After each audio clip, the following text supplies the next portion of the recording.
Bien, muchísimas gracias. Cuando son las 11 horas de la mañana, 5 minutos, les expresamos a ustedes, amables oyentes en el norte ecuatoriano, la cordial bienvenida a Protagonistas. Y qué gusto estar igualmente con uno de los referentes políticos de la provincia de Imbabura. Me refiero al doctor Antonio Pozo Salgado. Bueno, hemos resumido totalmente pues su hoja de vida, doctor, así que le pedimos disculpas por ello, porque de alguna forma la población del norte del país lo tiene totalmente identificado. Vamos a entrar en diálogo porque me parece muy interesante algunos de los temas que vamos a tratar y que obviamente esta hora aspiramos que sea lo suficiente como para llegar a la población y que pueda también absorber algunas inquietudes que se han planteado. Voy a iniciar con algo que me parece fundamental en el ámbito regional. Acaba de terminar la sesión 45 del Parlamento Andino. ¿Cuál es la significación, doctor Pozo, a su criterio, que ha tenido también una visión macro de lo que significan las relaciones internacionales de nuestro país, de esta sesión del Parlamento Andino en Ibarra? ¿Qué es lo que gana el Ecuador? ¿Qué es lo que gana la provincia? ¿Qué es lo que gana la región? Bienvenido, doctor. Muchísimas gracias. Qué satisfacción compartir esta mesa de diálogo con tan directos periodistas. Respecto a su inquietud, yo creo que existe un conflicto ahora en cuanto al tema parlamentario, porque si bien existe un parlamento andino que en el caso ecuatoriano fueron electos sus 5 representantes, pero en otros países vecinos ya no están electos. Entonces, así como van las cosas, pues yo creo que no hay ningún futuro desde mi punto de vista para que el parlamento andino pueda consolidarse más adelante, porque adicionalmente tenemos en el parlamento ecuatoriano el Parlamento Latinoamericano, el Parlatino. Yo soy vocal, soy miembro del Parlatino, consecuentemente pues en el Parlatino participamos los representantes de todos los congresos de América Latina. Es más o menos, el Parlatino aquí viene a convertirse más o menos como es el Parlamento Europeo, de la Unión Europea. Entonces hay una dicotomía, hay una contradicción con la presencia del Parlamento andino. ¿Cuál de los dos organismos pesa más, doctor Pozo? Pero por supuesto el Parlamento Latinoamericano. Ese es el tema. Yo no sé cuál va a ser el futuro del Parlamento andino porque, como digo, pues en algunos países ya ni siquiera están eligiendo a sus representantes. Yo he visto ahí el interés de los que quedan, a ver si logran consolidar la presencia de otros países en el Parlamento andino. No sé si vaya a prosperar esa propuesta. Sin embargo, vamos a tener, sí, permítame, Jacinto, yo quiero dar la bienvenida también a Jacinto Salas, compañero periodista de nuestro medio de comunicación, de Radio Los Lagos y de los medios del Grupo Corporativo del Norte. Jacinto, gracias, Patricio, y buenos días, doctor. Sin embargo, de lo que se ha escuchado, al menos en los últimos días, es que hay 2 países, por ejemplo Colombia, que también eligió a los parlamentarios andinos, y en el mismo proceso están también los de Bolivia. Pero, como decía, en los últimos días se ha hablado de que más bien se trata de fortalecer lo que es aquello que ya está consolidado. Es decir, por ejemplo, tenemos cuántos años del Pacto Andino, y sin embargo, es una de las fortalezas que tiene el Pacto Andino, es precisamente el Parlamento Andino. Entonces, ¿hacia dónde van a ir? ¿Qué es lo que van a buscar ustedes para fortalecer? ¿O el Parlatino? ¿O el Parlamento del Cono Sur? ¿O el Parlamento Andino? Al fin, ¿qué mismo? ¿A dónde vamos? Bueno, yo les cuento, el sentimiento en la actual Asamblea Nacional es consolidar al Parlatino, al Parlamento Latinoamericano. Así es, eso es lo que está previsto como agenda de la actual Asamblea Nacional. Incluso había un criterio en el pasado de que los actuales parlamentarios andinos puedan incorporarse como miembros de la Asamblea Nacional, en vista de que no se le veía pues mucho futuro a la consolidación del Parlamento andino. ¿Es preferible que desaparezca el Parlamento andino? Bueno, y ese no es mi interés tampoco, pero de lo que yo digo, básica y fundamentalmente, en la Asamblea Nacional, en el Poder Legislativo ecuatoriano, hay el interés de que el Parlatino sea el consolidado. ¿Pero qué significaría Parlatino? Es decir, toda Latinoamérica, desde México hasta Argentina. Por supuesto, el Parlatino lo componen integrantes de todos los países de América Latina. Bien, usted habló ya del tema de la Asamblea y un dato que apareció en Diario del Comercio, lo recojo, doctor Pozo, de pronto usted ya lo conoce, en cuanto se refiere a la comparación de mayo de 2013, la Asamblea Nacional sufre una baja en la calificación ciudadana a los actuales momentos. Y son 2 empresas como Sedacos y Market, que indican que el techo de este periodo legislativo se dio en agosto del 2013, cuando la Asamblea Nacional, en manos de Gabriela Rivadeneira, dice el texto, alcanzó el 45% de aprobación. Y en la actualidad esta cifra se ubica en un 38%, es decir, se perdieron 7 puntos. Esta situación invoca a la ciudadanía a que haya una repercusión, o está existiendo una repercusión negativa del trabajo que ustedes han dejado de hacer como asambleístas en el tema de la legislación y en el tema de la fiscalización. Evidentemente hay las encuestas, todas coinciden en el sentido de que está bajando la credibilidad del Poder Legislativo. Eso es así, y las razones pues son muchas. Una de ellas, algunas las puedo mencionar.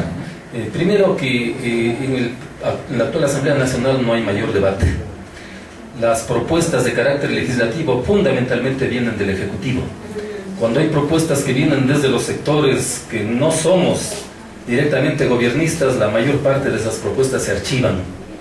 No hay fiscalización, evidentemente continúa la comisión de archivo como se le conoció desde el pasado, y esto es lamentable.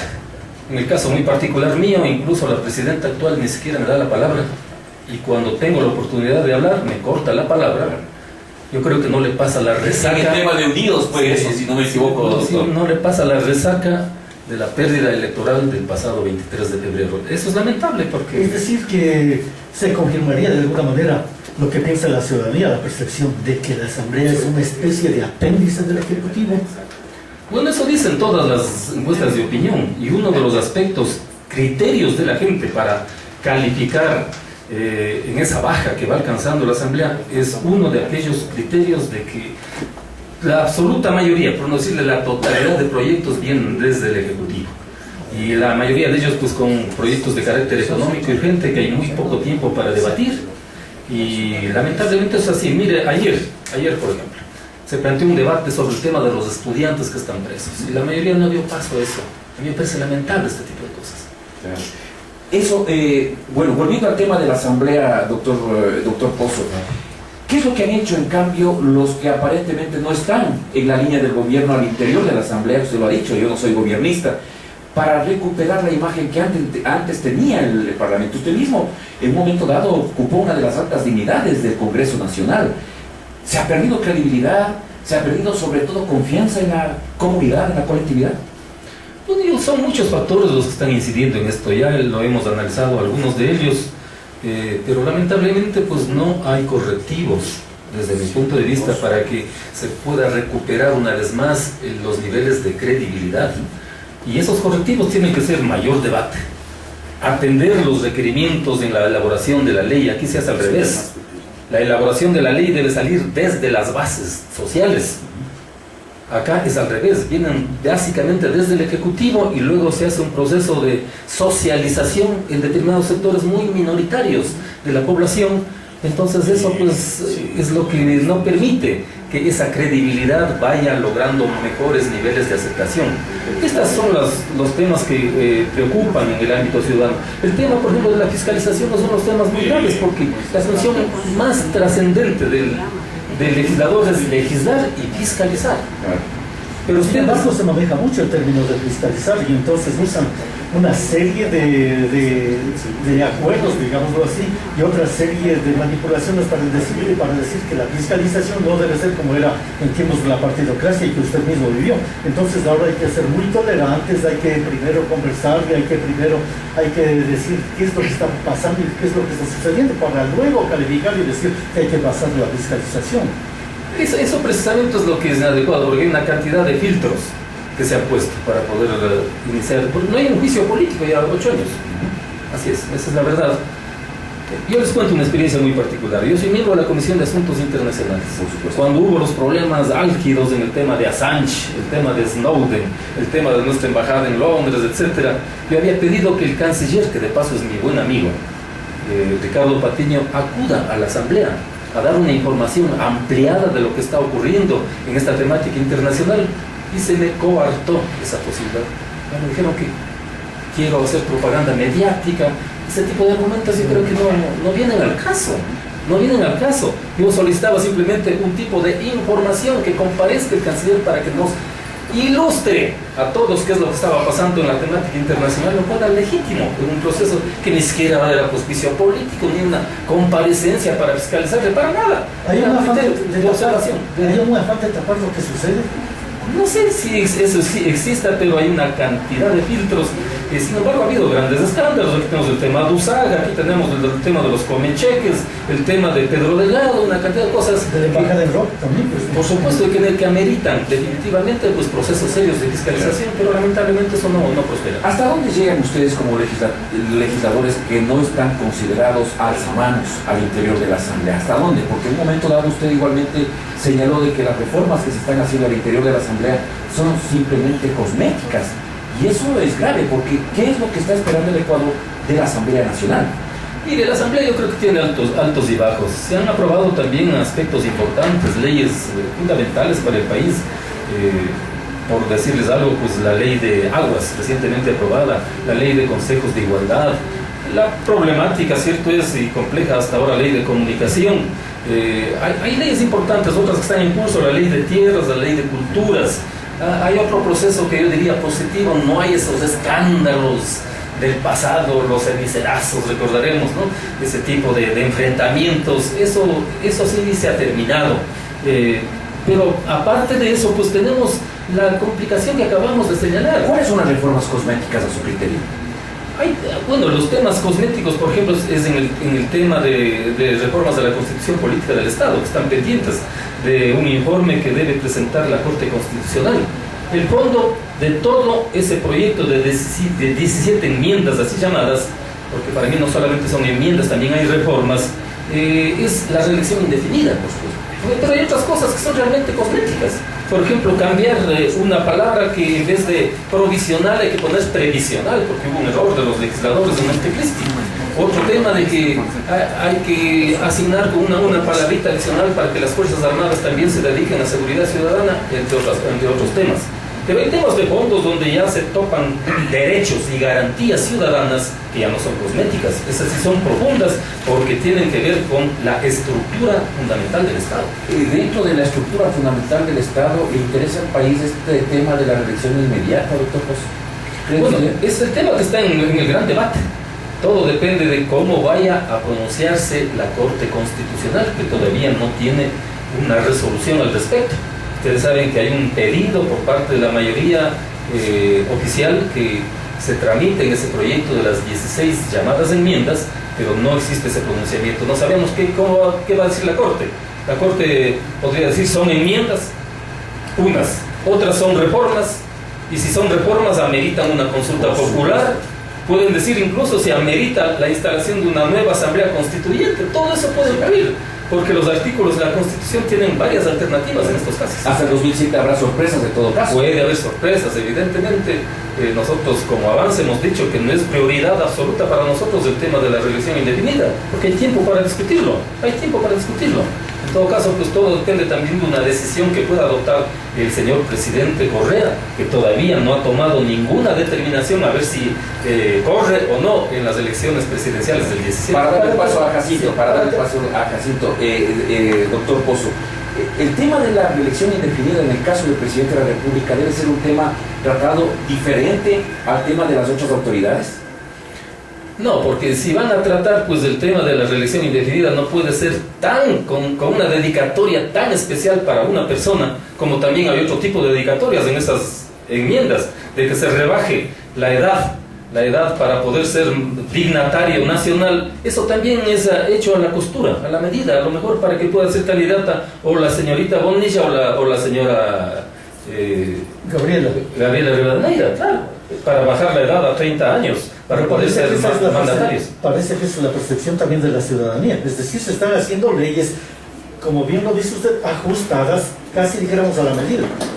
Claro, eso es lo que se prevé, pues, por supuesto, la reelección indefinida, ¿para quién va dedicada? Para una eventual candidatura del presidente Correa, porque él, con la Constitución actual, ya no podría optar por una nueva candidatura. Solo podría optar si la Corte Constitucional da luz verde a este tipo de reformas. Yo voy a ser el abogado del diablo, doctor Pozo, pero ¿no sería interesante de que Gabriela Rivadeneira o la señorita Bonilla sean también o tengan la posibilidad de llegar a la alta magistratura del país, considerando que el país quiere renovación, el país apuesta también a la juventud? Pero por supuesto todo el mundo tiene derecho.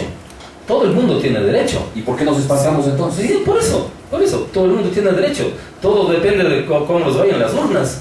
Claro, tiene derecho cualquier ciudadano a ser, por ejemplo, asambleísta. No necesita ni siquiera tener título de carácter medio ni universitario. Así que ese legítimo derecho tiene cualquier ciudadano, cualquier ciudadana. No hay ningún problema en eso. El legítimo derecho de toda agrupación política, y usted lo ha sostenido, es llegar al poder. Así es. Entonces ustedes quieren llegar al poder, pero entonces no se entiende cómo están respaldando, dijéramos, la actitud que tiene Movimiento País. Entonces, por ejemplo, no se ha visto un pronunciamiento, con excepción suya, un pronunciamiento claro de Avanza que diga que se oponen a la reelección indefinida. A ver, nosotros hace pocos días atrás firmamos un acuerdo con 15 organizaciones políticas de izquierda y de centro izquierda en el país, organizaciones progresistas. Llega partidocracia como el Partido Comunista, ¿no es cierto? Ahí está Iturralde de los más viejos que hay, ¿no? Están de todo ahí, pero es de la tendencia del centro a la izquierda.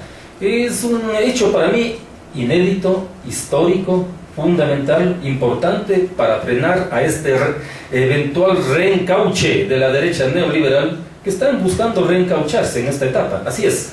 El tema no es solamente nacional, también es latinoamericano. Por eso hubo un encuentro incluso de la ELAP 2014, hace pocos días, con el mismo propósito, con 37 organizaciones políticas continentales e incluso un par de organizaciones europeas, para fortalecer el sistema democrático e impedir golpes de Estado como el que ya ocurrió en Paraguay, como el que ya ocurrió con Zelaya, o el que han querido darlo en Bolivia o en Venezuela, o el del 30S aquí mismo en nuestro país. Entonces la derecha neoliberal está reencauchándose a nivel continental y también en nuestro país. Entonces darle una respuesta efectiva a través de la consolidación de 15 fuerzas políticas de izquierda en el país para mí es valioso. Ojalá se consolide, ojalá no vayan a primar los sectarismos, ojalá no vayan a primar las exclusiones. El propio presidente Correa ha sido muy claro en eso, en demandar una actitud antisectaria de su propia militancia. Yo espero que eso vaya a funcionar no solamente en el mediano, sino en el largo plazo. Pero, ¿y dónde está la búsqueda del poder por parte de Avanza? Al poder se llega solos o también en alianza con sectores afines, por supuesto. Pero ¿para cuánto entonces esperan? Si ustedes van a seguir apoyando esto. Tenemos apenas 2 años exactamente de vigencia y ya somos el partido más organizado del país y la segunda fuerza política a nivel nacional. Pero precisamente esos son argumentos para decir nosotros que queremos llegar al poder. Entonces, ¿cómo están respaldando a quien en este momento no significa precisamente que quiere ceder el poder? A ver. La organización y la entente de las 15 organizaciones políticas es porque tenemos mayores afinidades que divergencias. Ni siquiera hemos hablado todavía de candidatura alguna. Más adelante, ya se irá acercando el 2017 y tendremos que hablar de candidatos. Si el presidente Correa, es mi percepción, aunque no hemos hablado de esto, quisiera correr por su reelección, yo creo que legítimamente Avanza debería buscar al menos la vicepresidencia. Un binomio de esa naturaleza, ¿por qué? Porque somos las fuerzas más representativas de esta gran tendencia de 15 fuerzas políticas. Eso es llegar al poder. Y si hay dificultades, si el presidente Correa no quiere asumir la responsabilidad de ir a una nueva candidatura presidencial, nosotros estamos prestos a ir con Ramiro González a la presidencia de la República. En ese marco de cosas, doctor Pozo, usted sigue teniendo aspiraciones presidenciales, hablo en lo personal, porque de alguna forma usted en algún momento se pronunció, yo recuerdo hace algunos años, inclusive fue titular del ya desaparecido diario La Verdad, no decía, yo seré presidente de la República o algo similar. Y no sé si se ve en el 2017 usted compitiendo, usted como binomio de Ramiro González y enfrentando el poder de Rafael Correa y toda su maquinaria. No, Ramiro González ha sido muy claro. Él ha dicho, si el presidente Correa va de candidato, Ramiro González no se enfrentará al presidente Correa. La aspiración legítima nuestra sería, en ese caso, de que Ramiro González sea el binomio. Si solo el presidente Correa dice que no opta por esa candidatura, nosotros seríamos sin duda la principal opción, incluso de esta gran alianza, para optar por la presidencia de la República. ¿Su aspiración personal? Sí, No, yo no aspiro a ser presidente de la República, para eso se necesita muchísimo dinero, una capacidad de logística, de insumos que yo no los tengo. Yo soy una persona muy sencilla, pobre desde el punto de vista económico, pero rico en otras cosas. Usted manifestó el hecho de que el manejo de los recursos públicos es importante y al interior de la Asamblea no ha existido el proceso de fiscalización. ¿Ha habido ese interés por parte de sectores que no son muy afines al presidente Correa para ver, por ejemplo, cómo está el gasto público? ¿Cuánto se gasta en el tema de promoción y publicidad?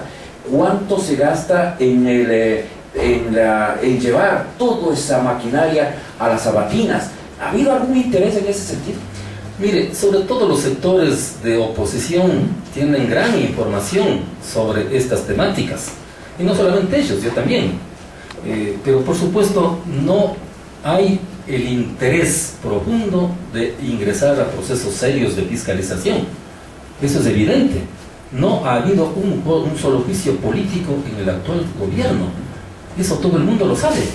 Hay demasiados filtros para que pueda ocurrir procesos serios de fiscalización. Le puse un ejemplo, incluso lo que me ocurrió a mí. Hay dificultades en el gobierno actual. Yo he sido muy crítico de muchas cosas, así como aplaudo las cosas positivas.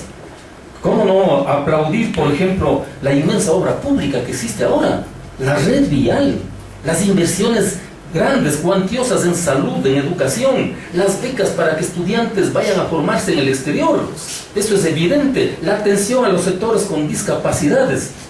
Lo que se acaba de ocurrir, la firma de un acuerdo comercial con la Unión Europea, para mí es fundamental, porque vamos a lograr el SG+. ¿Qué es esto? Significa el sistema generalizado de preferencias arancelarias que nos concede la Unión Europea por un monto de alrededor de 500 millones de dólares para nuestros productos, que ingresen sin mayores problemas al mercado europeo, lo que no ocurría con el ATPDA norteamericano, que de paso lo rechazamos en forma unilateral, porque ¿qué nos proporcionaba? Máximo 30 millones de beneficio para el país. Y sin embargo fue un mecanismo de chantaje constante de parte del Imperio del Norte hacia nuestro país para incrementarnos o para mantener el ATPDA año tras año. ¿Nosotros podemos vernos en desventaja frente a nuestros vecinos Perú y Colombia cuando ellos tienen los TLCs con Estados Unidos? No, yo creo que no, porque esos TLCs que se firmaron y se pretendieron hacer firmar a nuestro país, yo participé activamente en esos debates y en esas discusiones, eso sí, realmente lesivos a la soberanía de nuestros países. Lo que no ocurre ahora con el tema del SGP con la Unión Europea y este acuerdo comercial que está en marcha. Antes de irnos al primer corte, doctor Antonio, quisiera que me diga las diferencias entre Rafael Correa y Lucio Gutiérrez, a los que usted apoyó en su momento dado. A Lucio en su momento dado, cuando usted llevaba la Huipala, recordará, con Pachacuti, y hoy con Rafael Correa. Yo nunca apoyé a Lucio Gutiérrez. Le veíamos jamás técnica del norte. Jamás le apoyé a Lucio Gutiérrez. Pese a que cuando estábamos en Pachacuti le apoyó, pero yo en lo personal nunca, porque nunca creí en Lucio Gutiérrez. Incluso cuando Lucio Gutiérrez vino en campaña acá a la provincia de Imbabura, recordarán, hizo una concentración en el Estadio Olímpico. Se supone que yo era el candidato de esa alianza. Yo ni siquiera fui a estar presente en el Estadio Olímpico, porque nunca creí en Lucio Gutiérrez. A Lucio Gutiérrez le conocía en la forma de pararse. Yo sabía que él engañó a muchos sectores de izquierda, pero apenas ganó las elecciones fue a arrodillarse en Estados Unidos, claro, a firmar un acuerdo leonino que se llamaba Carta de Intención y decir que era el mejor aliado de los Estados Unidos. A la postre se convirtió pues en un gobierno tradicional de carácter neoliberal y todas las tesis que había dicho ser de izquierda las echó por la borda todo el tiempo. A mí nunca me convenció ese tipo de actitudes, por eso es que yo nunca apoyé a Lucio Gutiérrez. ¿Habrá en un momento dado la posibilidad de que Lucio vuelva al poder?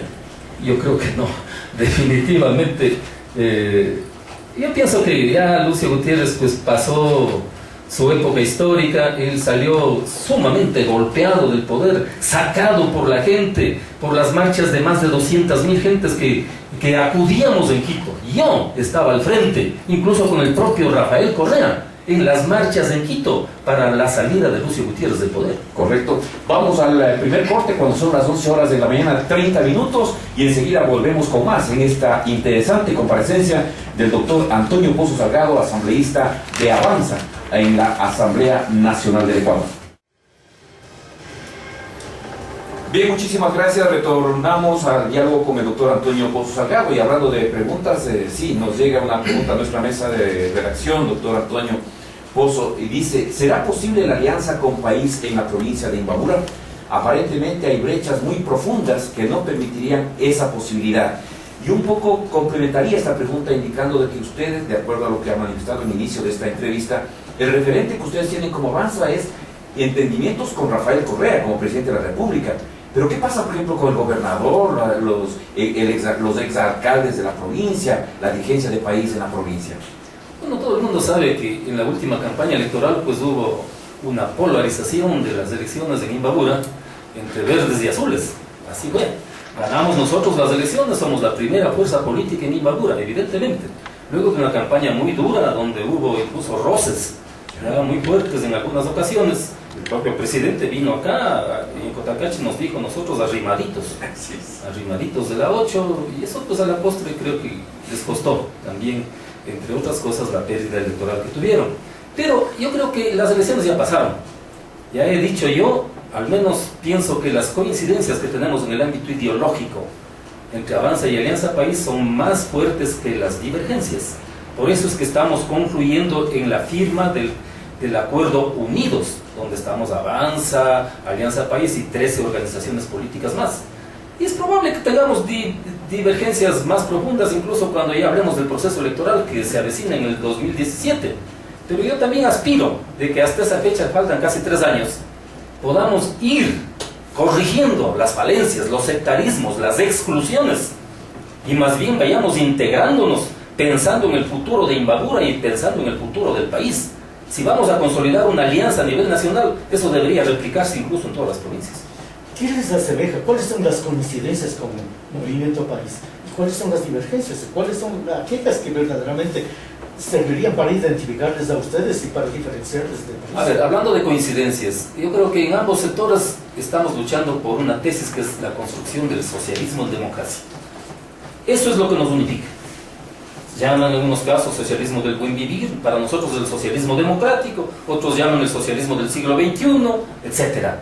Pero esta es una de las coincidencias básicas desde el punto de vista ideológico, y que en el ámbito programático, por supuesto, ahí ya se van concretando en forma pragmática aquellas coincidencias de carácter ideológico. En este convenio de Unidos parecería que hay otros que no creen, no coinciden con el socialismo democrático, sino que todavía están pensando, por ejemplo, en el socialismo del siglo XIX, del siglo XX. No, para nada. Es decir, las diversas organizaciones, hablamos del MIR, de Alfaro Vive, unas 2 agrupaciones del Partido Comunista, el Partido Socialista, etcétera. La mayor parte son coincidencias. A veces son formalidades, formas. En las formas hay diferencias, pero esas diferencias son superables cuando hay voluntad política de unirse y de enfrentar a enemigos más profundos, más poderosos, como es, en este caso, la pobreza, el atraso, la desigualdad, como es las inmensas brechas que todavía subsisten entre ricos y pobres, y lo que es la presencia de esta derecha neoliberal que pretende reencaucharse. Hay otro aspecto que vale la pena destacarlo. Se ha dicho, y creo que de paso lo mencionó, las coincidencias, o más bien las relaciones de Avanza con País, más bien se dan a nivel de cúpula, pero no a nivel, dijéramos, de direcciones provinciales. Sí tenemos dificultades, hay mucha gente, vea, tanto en la base de Alianza País, que no quieren aliarse con nosotros. Así es, yo les he escuchado incluso declaraciones. Así como hay nuestras bases de Avanza que tampoco quieren aliarse con Alianza País, disculpen la redundancia, así es. Pero pues claro, la dirigencia tenemos objetivos mucho más certeros desde el punto de vista político, y ojalá, repito, se consolide, se fortifique este proceso de alianza, superando incluso cualquier tipo de dificultades del pasado, porque así debemos ser los políticos, cuando entendemos cómo se debe hacer política, siendo incluyentes, dejando de ser intolerantes, dejando de ser prepotentes, y dejando de ser sectarios. Parecería que en algunos casos, con sus palabras, está calificando a determinados sectores del país. Vea, si el propio presidente de la República, son palabras de él, a raíz del revés electoral del 23F, llamó a toda su militancia a dejar de ser sectarios. Por supuesto. Entonces, son palabras del mismo presidente. Y yo creo que uno de los problemas que desde mi punto de vista existe en el actual gobierno es precisamente la intolerancia. Son aspectos que deben ser corregidos. Y yo lo digo con absoluta claridad y con absoluta frontalidad. Así es, yo no soy borrego en la Asamblea Nacional. Además, si nosotros vamos a participar en esta alianza, como en efecto es nuestro interés político, tampoco pueden considerarnos nadie como que si fuéramos satélites o sucursales de alguien, para nada. Tienen que tratarnos con el mismo respeto y consideración como tratamos nosotros al resto de asociados. Así tiene que ser. Así es como puede caminar una alianza entre gentes que en la mayor parte de los conceptos y criterios somos afines. Pero hay aspectos, como por ejemplo, ya mencionó usted algunos, en los que de alguna manera no hay un respeto irrestricto a los derechos humanos. Fíjese lo que ha pasado con los estudiantes. Usted ha sido un hombre luchador en la calle y conoce cuál es la realidad de los estudiantes. Y sin embargo, cómo en este momento, incluso aprovechando de la justicia, se está llegando a extremos, hasta para privarles a los estudiantes del derecho a la educación, diciendo muy bien seguirán tal vez ahí a distancia o enseñanza virtual, alguna cosa. Eso no les quitamos, pero mientras tanto, verdaderamente se está burlando de algunos de los derechos fundamentales de los estudiantes. Vean, el día de ayer, cuando se planteó que se debata sobre el tema de los estudiantes presos, yo fui uno de los que apoyé esa propuesta para que debatamos. A mí sí me duele, yo he sido presidente de la Federación de Estudiantes Universitarios del Ecuador, en épocas de la dictadura militar. Y cuando nosotros salíamos a las manifestaciones, que nunca pues hay una manifestación blanda, siempre son manifestaciones duras de enfrentamiento con la policía, eso siempre ha ocurrido. ¿Qué pasaba con nosotros? A mí 7 veces estuve en la cárcel, 7 veces me pusieron preso en esas luchas populares, yo como dirigente estudiantil. Pero ¿qué? Más allá de recibir una garrotiza, o la bala también. a veces esas cosas, al día siguiente ya nos ponían libres. No pasaban 14 días. Y no estábamos enjuiciados penalmente como está ocurriendo ahora. Yo no comparto con estas acciones que está haciendo el gobierno. Claro. Por supuesto, ¿cómo voy a compartir con Y eso? tampoco hemos visto a su padre o a su madre de rodillas ante el presidente pidiendo pedir perdón. perdón. Esto es humillante, por favor. ¿Cómo puede concebirse que a un estudiante que sale a manifestarse, en este caso por el tema de los pasajes, tenga que ser criminalizado? Si ustedes leen el artículo 98 de la Constitución Política del Estado, es absolutamente claro, donde hay el derecho a la resistencia de carácter popular respecto a determinados problemas en los cuales la gente pues piensa que debe manifestarse, y sin embargo aquí todo el mundo está criminalizado. Ya pasó con los muchachos del Central Técnico, ahora con los muchachos del Mejía. Eso no es justo, yo no comparto con ese tipo de El cosas. derecho a la huelga, el derecho a la organización debe volver a sus estándares en donde haya participación ciudadana de todos. Pero por supuesto, hoy también tenemos el conflicto del Código Laboral.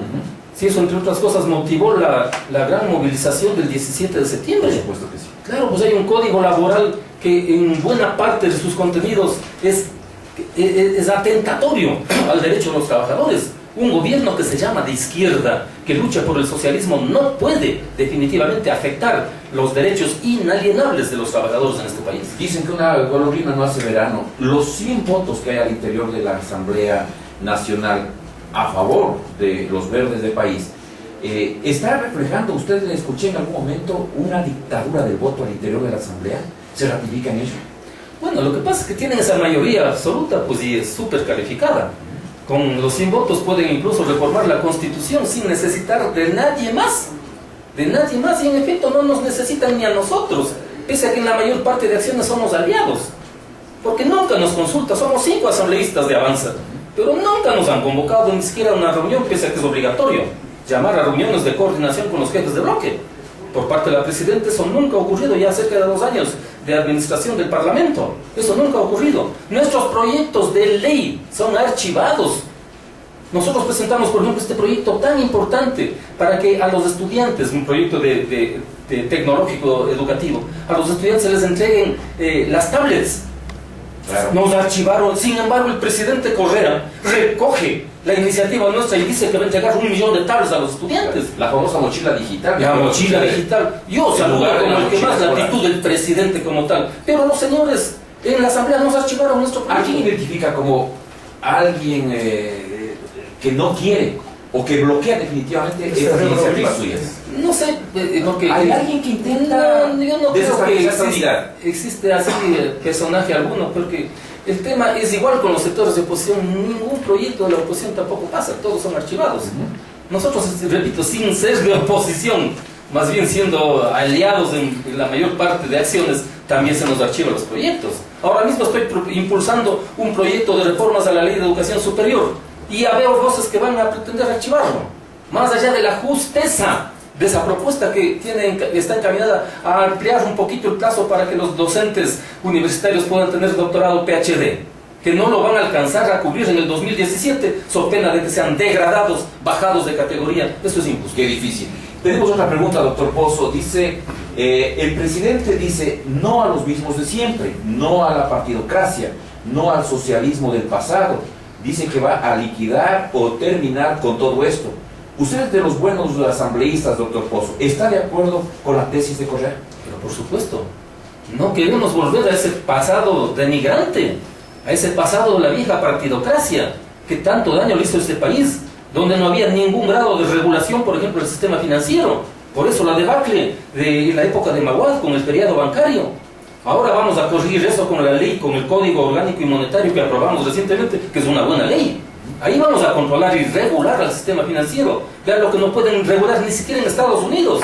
El presidente Obama ha tenido que desembolsar 800.000 millones de dólares al sistema financiero y al sistema inmobiliario para superar esa crisis que ya se volvió global. Se trasladó a Europa y no lo superan hasta ahora. ¿Queremos volver a ese tipo de pasado? Yo creo que nadie va a querer volver a ese pasado de migrante. Otra pregunta, doctor. ¿Usted cree que a los postulantes a estudiar en las universidades se imponen las carreras con el sistema ENES? Vea, de alguna manera se está imponiendo las carreras. ¿Por qué? Porque con ese sistema, que es nuevo, eso no había antes, le ponen a escoger a usted entre 3 y hasta 5 universidades. Claro. Y el estudiante, el joven, dice, mi primera prioridad es la Universidad Técnica del Norte. Y tiene necesariamente que poner otras opciones.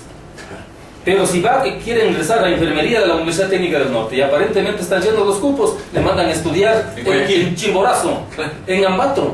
¿Cree que eso es justo? No, pues, por ningún concepto.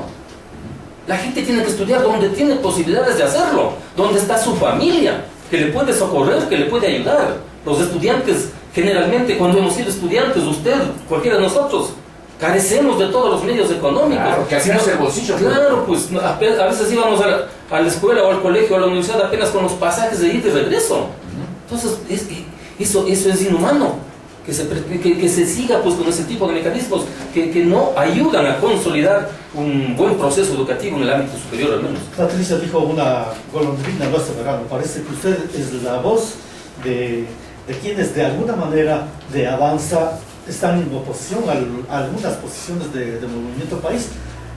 Retornando a lo que ya conversábamos, ¿cuándo Avanza va a tomar una posición ya como agrupación política, como partido político, frente a estos hechos que usted nos está criticando? Mire, yo he venido criticando los aspectos que los considero negativos constantemente.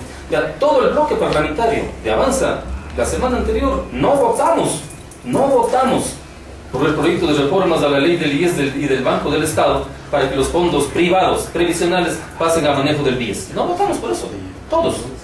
Es decir, en muchos aspectos que los consideramos negativos, nosotros no apoyamos.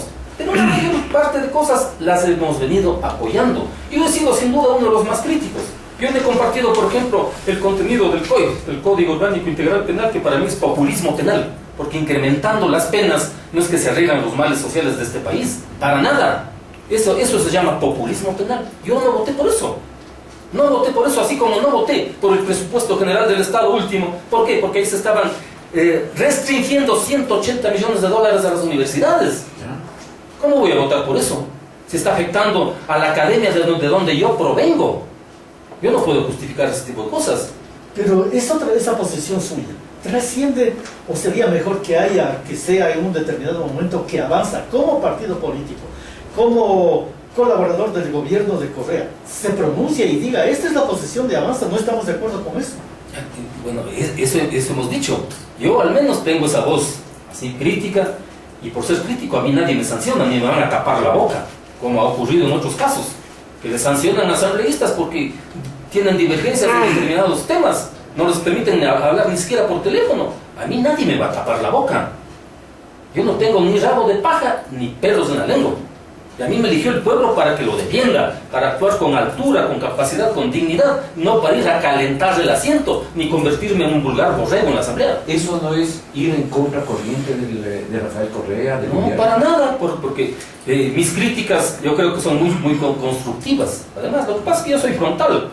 ¿Cuándo habló la última vez con Correa, doctor Pozo? Tiempos no he tenido oportunidad de hablar. Creo que la última vez cuando él me llamó por teléfono.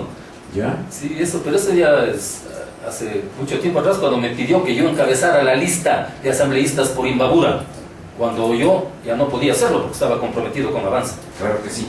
Hay una situación que me parece muy importante que usted también se refiera, en cuanto se refiere a uno de los artículos del Código Monetario, que favorece a los deudores de buena fe, que de alguna forma para algunas personas cumplieron actos de mala fe. ¿Alguna vez van ustedes a exigir desde la Asamblea Nacional que haya un listado y que se transparenten las cosas y salga ese listado de los deudores de buena fe? Hubo un interesante debate cuando se aprobó esta temática en la Asamblea, justamente porque había mucha relatividad en determinar quiénes son de buena fe y quiénes son de mala fe. Claro, porque si usted es deudor, yo soy deudor, ¿quién nos califica si usted es de buena fe y yo soy de mala fe? Entonces es un tema muy complejo. Eso se verá en el terreno de la práctica y en el seguimiento que los órganos de control tengan que realizar en el caso del pago de aquellos deudores. Ahí sí veremos quiénes son realmente de buena fe y quiénes son de mala fe. El economista Richard Calderón estuvo la semana anterior aquí mismo, donde usted está sentado, doctor Antonio Pozo, y se refirió obviamente a la posición suya en cuanto se refiere a diferentes leyes, y también criticó a uno de los alcaldes de Avanza, que es el alcalde de Antonio Ante. No sé si es pariente suyo también, ¿no? Pues él es pariente un poco alejado, pero es mi pariente. ¿Qué opina de eso? Además, el gran triunfador de las elecciones en el cantón Antonio Ante. ¿Sabe qué? Yo le quisiera decir a mi colega y amigo Richard Calderón. Sí se llevan, ¿no? Claro, que antes de criticar a quien apenas comienza una gestión, ni 4 meses, debería levantar la sábana y mirarse para adentro. ¿Qué quiere decir con eso? Quiero decirle que él estuvo una década dirigiendo el municipio del Cantón Antonio Ante y quiere que el relleno sanitario lo arregle Fabián Pozo ahora que no está ni 4 meses.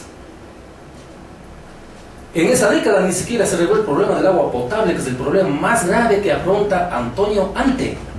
Ahora, en ni 4 meses, Fabián Pozo está arreglando ya el problema del agua potable, cooptando fuentes de agua en concordancia con nuestro alcalde de Cotacachi para sacar agua desde Imantag y así superar lo que no pudieron hacerlo en 10 años atrás.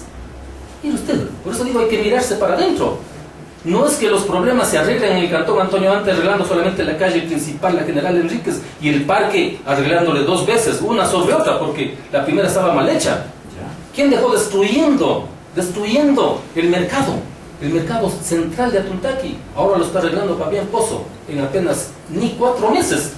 Se le critica que está planteando un teleférico desde Andrade Marín a Atuntaqui. No es populismo eso, no es populismo, ya vamos a ver y les vamos a tapar la boca a todos aquellos quienes critican esta propuesta, porque esta propuesta es viable. Y les vamos a demostrar que es viable. Se dice que van a conseguir recursos internacionales, de acuerdo por supuesto, a lo que dijo el alcalde Pozo. Hay comprometidos ya recursos muy importantes para que sea una obra así buena. Por lo que pasa, cosas novedosas, iniciativas creadoras, ya se asustan. Pero en el ámbito internacional esos recursos llegan cuando son obras de interés social. Claro. El teleférico es necesario. Pero por Usted supuesto. da nombres del agua potable, del mercado, que verdaderamente allá debería ser canalizado. Lo otro también, ¿cómo no va a ser importante si estamos, Atuntac está en el corazón de la provincia más turística del Ecuador? Eso es parte del desarrollo turístico.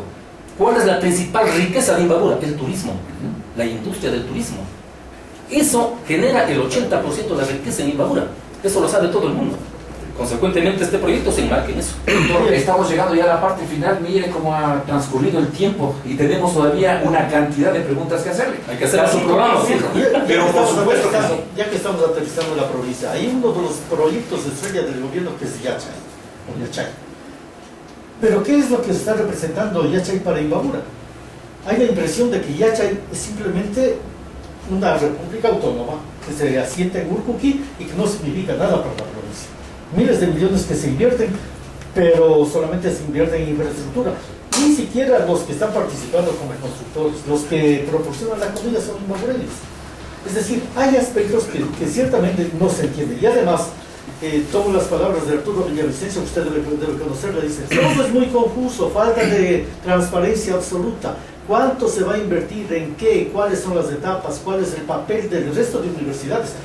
Y eso me parece, sobre todo este aspecto, que es el principal problema que tienen las 4 universidades emblemáticas del gobierno. ¿Cómo considera usted? ¿Qué pasa con el resto de universidades frente a estos proyectos? A ver, este es un tema sumamente interesante y al mismo tiempo complejo. Ojalá tuviéramos el tiempo necesario, lástima, parece que se nos va corto el tiempo. A ver, en la Asamblea Nacional yo, como Antonio Pozo, voté a favor de la creación de las 4 nuevas universidades, entre ellas Yachay. Porque la propuesta pues es importante, es interesante, yo creo que es una gran oportunidad si la manejamos bien, el tema Yachay, ciudad del conocimiento, si la manejamos bien, esto que es una especie de copia de otra ciudad del conocimiento de Corea, si se la maneja bien, yo creo que con el tiempo puede dar importantes resultados. Hoy por hoy, usted lo ha dicho, básicamente hay obra de infraestructura. Hay creo que 167 alumnos que están ahí acudiendo, de los cuales conozco que ya se han retirado muchísimos. Hay una inversión de 1.100 millones de dólares allí. Hay una universidad Iquian creada, que la creamos también en la provincia del Napo. Esa tiene alrededor de 300 millones de dólares y también 160 alumnos. La universidad, la UNAE de Azogues, 450 millones de dólares y 24 alumnos estudiando. Entonces esto hay que ver qué es lo que está pasando. Yachay, 1.100 millones. Y me parece bien que si se va a potenciar el desarrollo de la investigación científica, pero todavía no tenemos investigadores científicos aquí propios de ecuatorianos. Los becarios, por ejemplo, todavía no regresan del exterior. Básicamente estamos alimentándonos con prometeos, que son algunos investigadores ya, la mayor parte de ellos jubilados en otras latitudes, que están viniendo acá. Yo creo que no hay que perder la perspectiva de que Yachay, más adelante con un buen manejo, pueda convertirse en esta oportunidad para el desarrollo científico y tecnológico del país, que es parte sustantiva en los cambios de la propia matriz productiva que está impulsando el gobierno. Pero hoy por hoy, ¿cómo están concebidas las 4 universidades? Con tanta plata realmente son elitistas. Pero esa plata no hubiera servido mejor para impulsar la investigación en las universidades que existen, como la Técnica del Norte, como todo. Eso dice muchísima gente. Eso dice muchísima gente. Miren la Técnica del Norte, a la que me debo. Hay 9.000 alumnos. ¿Y cuál es el presupuesto de la Universidad Técnica del Norte? 26 millones. 26 millones. Insuficientes. Por supuesto, totalmente insuficiente. El propio presidente nos dio el dinero para comprar la hacienda Santa Mónica, aquí junto a San Roque. 108 hectáreas para construir el nuevo campus universitario y el centro tecnológico de investigación científica. Y sin embargo no tenemos un solo centavo para construir eso. Pero hay tanta plata para estos otros centros de educación superior con estudiantes que nos llegan a 500. Bueno, vamos llegando a la parte final ya, doctor, pero no quiero dejar pasar por alto algo que en alguna reunión de amigos comentamos. A usted se le vio en las calles militando por el Movimiento Popular Democrático como un líder de la juventud. Luego lo vimos con la Huipala de Pachacuti y ahora está en Avanza junto a ex izquierdas democráticas, que son los de la socialdemocracia. ¿Se está derechizando, doctor? Para nada. Para nada. Usted tiene que comprobar que yo he estado enmarcado, alineado en la concepción de izquierda. Soy marxista. no socialdemócrata. No socialdemócrata. Nunca me he desviado. Hubiese sido grave que la gente me ubique ahora en la izquierda y pasado mañana de social cristiano, de demócrata cristiano, del PRIAN, de la sociedad patriótica, que están en el otro polo de la extrema derecha. Para nada. Yo he estado siempre en la izquierda. Incomprensiones internas que yo no las he tolerado en ese tipo de organizaciones políticas son las que los que me han permitido ir por otro tipo de tiendas, pero que mantienen la misma convicción ideológica de izquierda. En eso nunca he variado y así me he de morir, mi querido Patricio. Había indicado usted de que hay algunas semanas, no sé, quizá meses, que no habla con el presidente Rafael Correa, y se dice que el líder no tolera errores ajenos. No sé, bueno, yo no he hablado, como le digo, tiempos con el presidente. Antes, cuando yo estaba todavía rector de la universidad, a usted le consta, el presidente venía a Imbabura y venía solo a la universidad. Ni siquiera les visitaba a sus coidearios en los municipios, en el gobierno provincial, pero iba a la universidad hasta bañarse en nuestra piscina. Conmigo, con una relación de amistad de muchísimos años, porque con el presidente Correa yo soy amigo desde hace unos 19 años, cuando nadie de los de Alianza País ni siquiera le conocían. Yo tenía amistad con él. Así es. Y me complace seguir siendo amigo de él. Le tomo la lección brevecito, doctor, como decía mi abuelita, brevecito. ¿Cree en Dios? ¿Yo? ¿Cree en Dios usted? Sí, muy bien. ¿Con cuál de sus romances le ha ido mejor? ¿Con el MPD, con Lucio o con Correa? Con ninguno. ¿Su platillo favorito? Para mí, pues el pisito de Chanturas. Me dicen que el 35 es el número de su suerte. ¿O No, tiene otro número? No, es el 8. Muy bien. ¿En política funcionan los chamanes? Para nada. ¿Qué concepto tiene usted de humildad? Humildad significa ser sencillo, ser una persona sensible, no prepotente, no intolerante. ¿Qué país le gustaría conocer y que todavía no lo ha hecho? Me gustaría conocer Australia, Sydney, que es uno de los que tengo sueño y no lo he conocido todavía. ¿Su libro de cabecera? La historia de la Universidad Técnica del Norte. Aparte de San Antonio, ¿a quién se encomienda todas las mañanas? Sí, pues yo no soy de aquellos que se encomiendan a los santos. Yo no soy de esa concepción coruchupa, no, para nada. Ahora indíqueme como bueno, malo o regular. Sixto Bisuete. Usted es un hombre de fútbol. Es bueno, Sixto, sí. ¿Ya? Gabriela Rivadeneira, ¿buena, mala o regular? Yo creo que regular. Febres Cordero. Un prepotente derechista, ¿no? Juan Manuel Santos. Un hombre tolerante. Miguel Naranjo. Es mi cuñado, Pablo Jurado. mi amigo y compañero. Miss Ecuador. No la conozco. Jorge Glass. Mi amigo y compañero también. Gastón Dusaj. Es un atracador de los fondos de este país. Y Rafael Correa. Mi amigo. Muchísimas gracias, las 12 horas del mediodía. Gracias a ustedes, amables oyentes en el norte del país. El doctor Antonio Pozo Salgado, asambleísta de Avanza, ha estado presente aquí en Protagonistas, a través de Radio Los Lagos, en 102.7 en Imbabura y 99.3 en la provincia de Cachi.